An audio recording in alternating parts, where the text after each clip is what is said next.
judgment has been given. Though no fault was found in him, he has been handed over, led away into the hands of soldiers, not for justice, but for sport. They gather around him, not as men seeking truth, but as those given permission to wound. The one who healed the broken now stands bound before them. The one who spoke with authority now answers nothing. They strike him, they scourge him, and still he does not resist. And as cruelty gives way to mockery, they begin to fashion a crown, not of gold, but of thorns, pressed together by hands that do not understand the weight of what they do. They place it upon his head and press it down.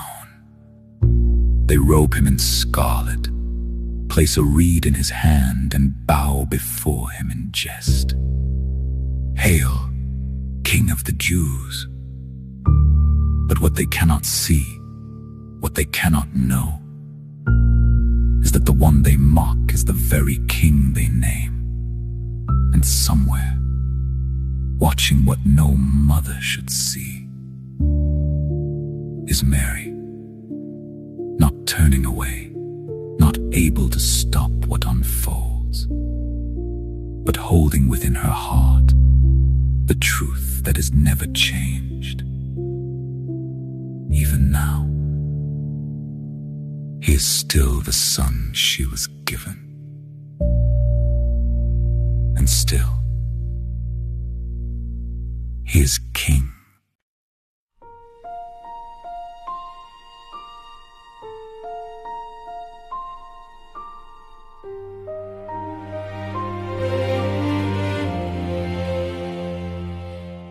They took him where the soldiers gathered, where mercy would not enter in. The hands that healed were bound and beaten, the sinless marked as though with sin. The lash fell down without compassion, each stripe a wound upon his frame. Yet none could see within that suffering the weight he carried in their name.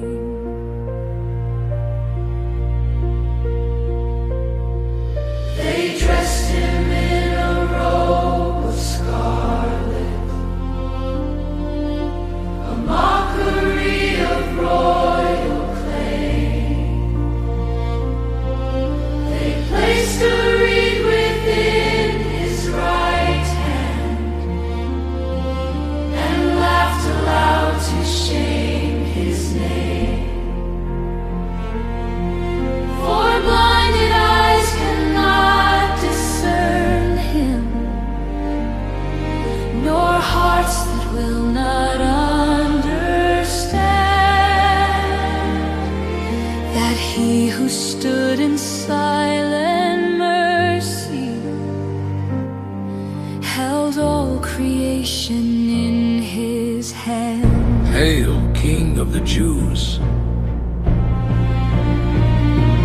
Crown of thorns upon his head, pressed down where glory should have been. The King of heaven stood in silence, bearing every wound of sin. Crown of thorns, yet still a king, not robed in gold, but clothed in pain. By his stripes the broken healing would forevermore remain.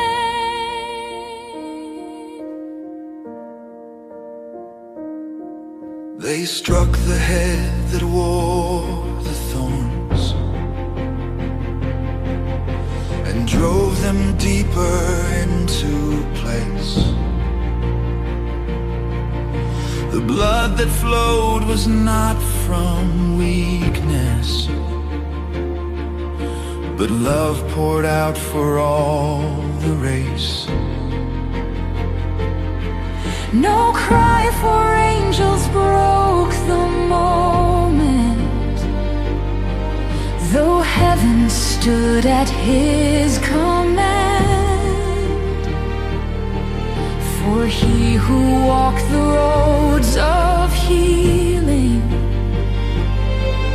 now stumbled beneath the cross of man. And one was taken from the crowd there, A stranger pulled into the pain. Simon of Cyrene bore the burden, yet Christ alone would bear the weight. behold the man.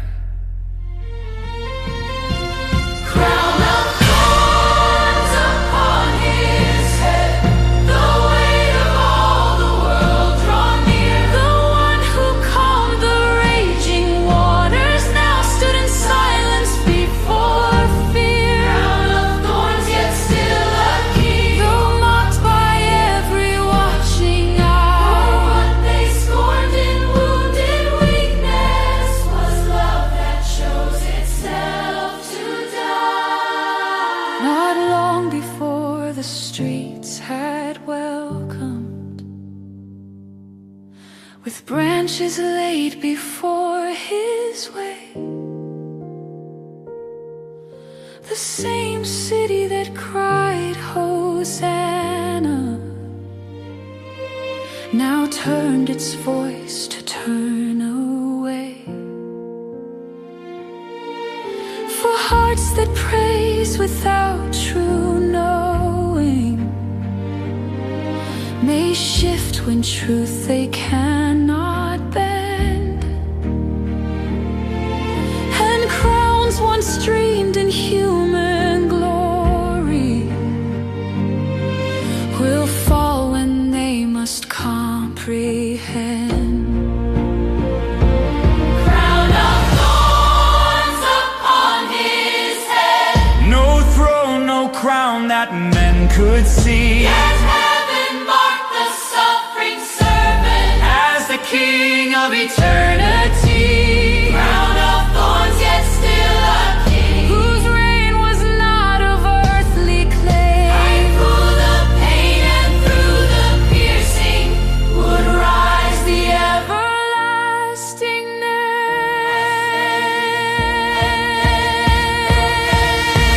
name. Not many days before, they laid their garments in his path and called him king. Now I hear those same voices, and I do not recognize them. And the crown they placed upon him was not made to honor, but to break the heart of a mother who knew who he truly was.